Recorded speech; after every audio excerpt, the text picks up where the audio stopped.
Hey, Rick. What's up, Kinch? Our rooms kind of look like the before and after. A lot of people are probably expecting you to be asked about scales and harmony, gear, equipment, etc.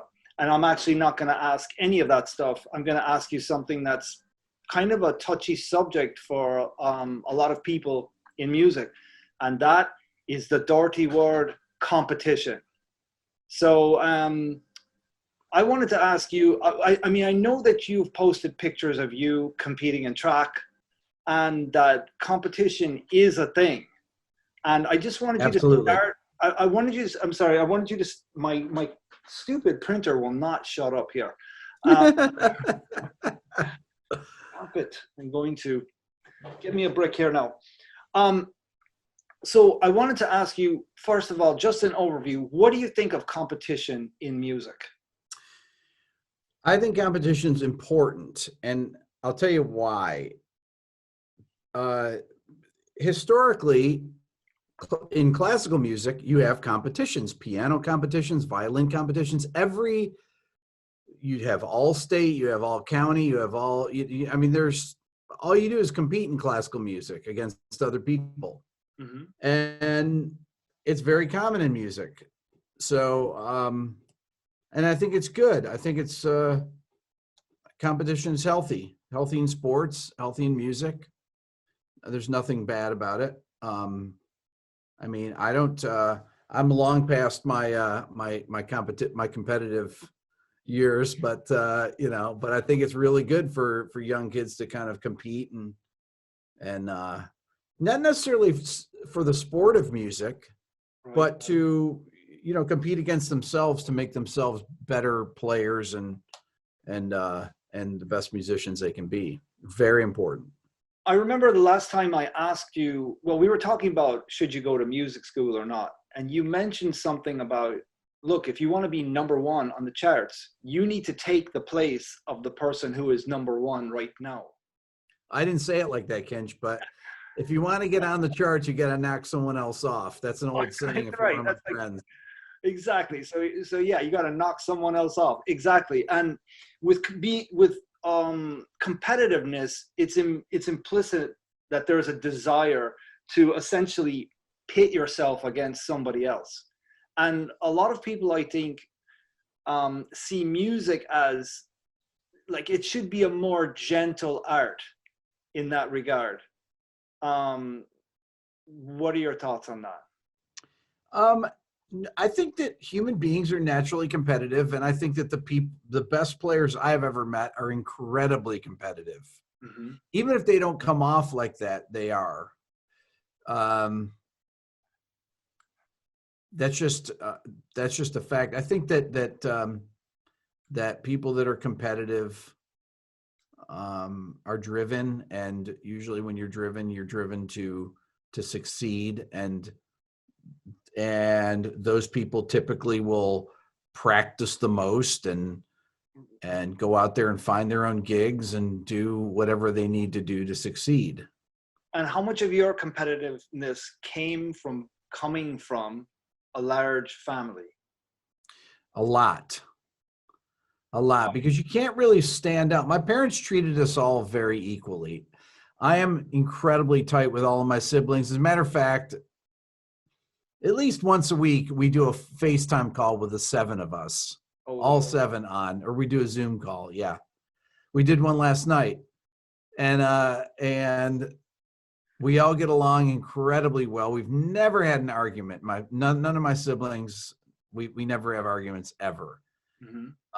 But you kind of growing up in a big family in a small house, 3-bedroom house with 1 bathroom, you kind of compete for your parents' attention in a certain way.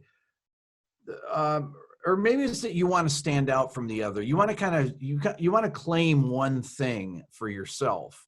And the thing I claimed first was sports. I had older brothers that played sports. My sisters didn't play sports, but one of my brothers was captain of the basketball team, and but I was really good in sports, and that was the thing that I claimed until I became really good in music.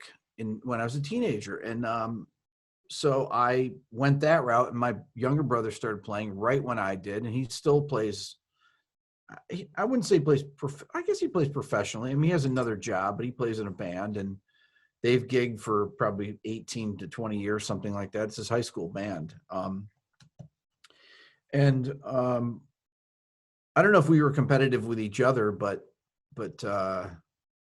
you know, music was a way for me to stand out also. Right. And you've obviously stood out big time in the YouTube community. And it is it's a competitive field. It really is very competitive.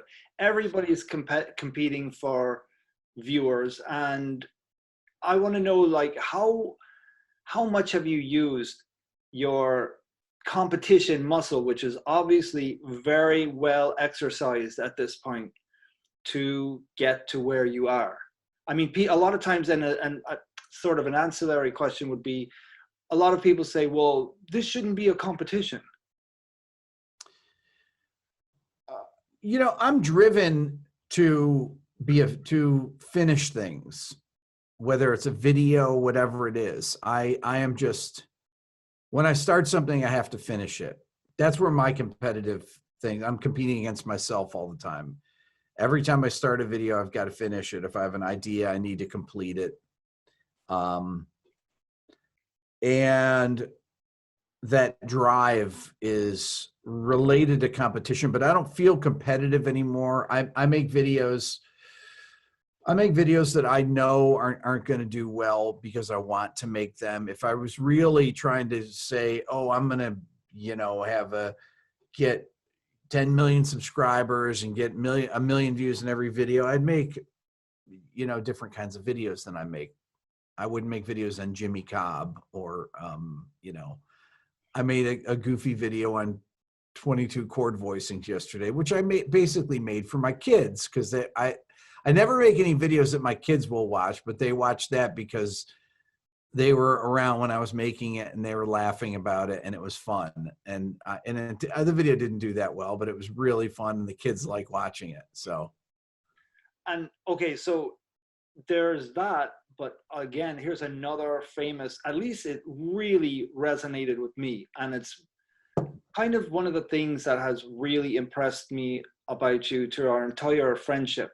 And you said simply, there are those who talk and those who do, and I want to be a doer. So to me, like, I see all this stuff that you're putting out, and yeah, the harmony is inspiring, blah, blah, blah. But to me, that quote is very inspiring, and it really holds you accountable. If you're a content creator, I have 459 followers. and I just finished a video on Tim Pierce. Very good. It was very good. Which I called "Why Is He So Damn Good?" Mm-hmm. And I think about that as that quote, because it really holds you to task. It really holds one to task, I should say, whether it is learning a pattern or completing anything in this field that we're doing. So I'm curious about that quote that you had. You said it to me more than once. I'm not going to tell you guys. I said it in a video, Kinch.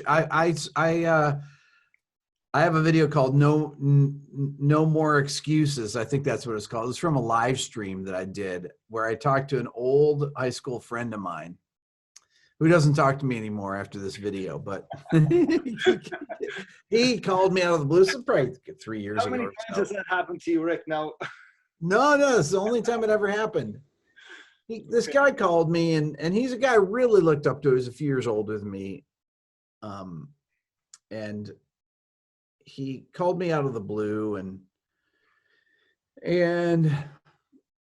he wanted me to produce something of his, and I didn't produce anymore at the time. And I said, I have a YouTube channel. I mean, he had no idea what I was doing. He just called me out of the blue and thought I would produce him, and he just proceeded to just complain and complain and complain about everything in his life. And he's always was like that. He was a really talented guy. yet all he did was just complain about everything, how hard life was for him. And, you know, even though his parents had money and all this stuff and he could do whatever he wanted, and he was really talented, but all he did was complain. And the gist of my video was, there are those who talk and those who do. Yeah. I want to be a doer. I don't want to be a talker. And he's a talker. Right. And he happened to watch a video. I think it's the only video I ever saw. And then he got so mad at me, and he hasn't talked to me since then. Was the last video, was it? But I'll eventually get over it. Okay, so I also know that you have run into a lot of obstacles on the way. Lots of things to make you just say, okay, you know what, I'm gonna maybe stop talking and stop doing. What allowed you to push through that? Well, as far as, yeah, I mean, YouTube is something I've loved doing. That's been fun. So that hasn't really been, there's nothing about that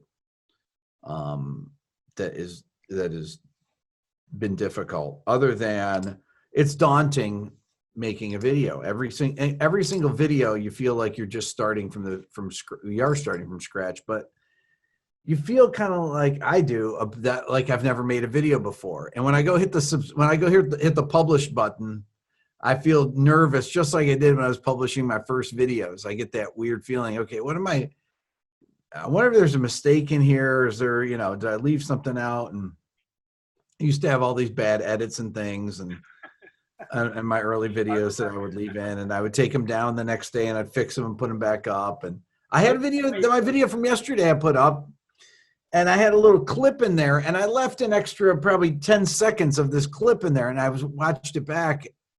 And I said, oh, this is terrible. So I went into the editor and I edited it out afterwards, after it was already up. I've started to keep my mistakes in the video. It's just... Your mistakes are hilarious. Your mistakes are way funnier than mine, Kinch. My mistakes are very, very boring. Okay, so what, I think that something that a lot of people watching this would really like to know, because we all have things that discourage us when we're content creating or when we're learning anything musical. And is there any part of that old competition thing? We've both been in music school. We both taught in music school. I'm still doing it. God help me. And are you using any of that competitive edge to push past the discouragement? To say, like, for instance, you know, this channel is doing this. I need to push, you know, I need to push past this. I can't let so-and-so get ahead, what have you, something like that. You know, I used to look at my analytics a lot a couple years ago. All the time I would look at them and to see how videos were doing, not necessarily compared to other people, but how they were doing. I still do, actually. I still look at them for the first 24 hours or so, because sometimes you put out a video and it doesn't, it just kind of fails to do anything because you have a bad title or you have a bad thumbnail, something like that. And so those are things that I look at, but I typically don't compare myself to other people. I'm a fan of so many other people. And I think that's something that I've always been. I have a lot of friends like yourself that are great musicians, and I like to be supportive of them and encourage them, and kind of the opposite of competition. I want all my friends to be successful and do, you know, and maybe that's the teacher in me or whatever it is. I just want all my friends to be successful. So, so I kind of some ways go out of my way to help them. And I bring people into my videos all the time. And, because I want people to know these friends of mine that are great musicians. And I make videos where I talk about people that are my favorite. I've made a couple videos now, my favorite Instagram. I've done 2 different videos, my 10 favorite Instagram players that I'm listening to at the time. And to kind of spotlight people like that. I think it's people that have big channels. It's really great to be able to do that and to shine a light on people that have very small channels. And I feel like it's a responsibility of me to do that, to further to help further music education by highlighting people that are really good at doing what they're doing. And so that's a big thing that I've,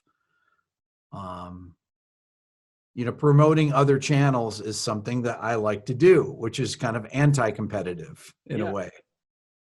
So people who are creating content now, would you encourage them to have these benchmarks, and the benchmarks being other content creators, and sort of encourage that competitiveness with a new content creator, or just, kind of say, do your own thing, do it often, and do it frequently?